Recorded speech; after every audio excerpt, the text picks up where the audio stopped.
Ikimenyetso cya mbere kizakwereka ko ukunda umuntu bya nyabyo, umutekerezaho no mu gihe mutari kumwe.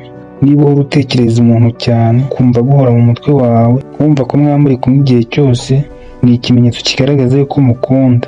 Gusa hari igihe ushobora guhora utekereza kuri uwo muntu kubera icyo ushaka ko waguha, wenda ushaka ko waguha atansiyo ye, amafaranga ye, mukora segise ndetse n'ibindi bizatuma wiyumva neza.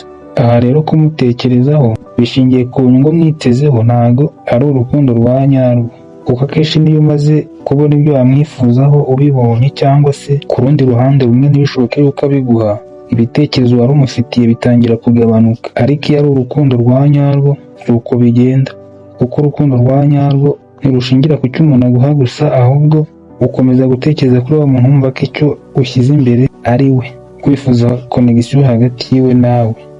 Ikimenyetso cya kabiri kizakwereka ko ukunda umuntu bya nyabyo ni uko ushaka kumumenya kurushaho. Iyo ukunda umuntu bya nyabyo uba wumva ibyo umuziho bidahagije, ahubwo muri wowe ufite inyota yo kumumenya kurushaho. Si ukubera ko hari ikibazo umubonaho, ahubwo ni uko uba wumva ushaka gusobanukirwa neza uwo muntu. Wenda wifuza kumenya uko atekereza, uko yitwara mu bihe bitandukanye, uko yabayeho kera, ibyo akunda n'ibyo yanga n'ibindi ufitiye amatsiko yo kumumenyaho.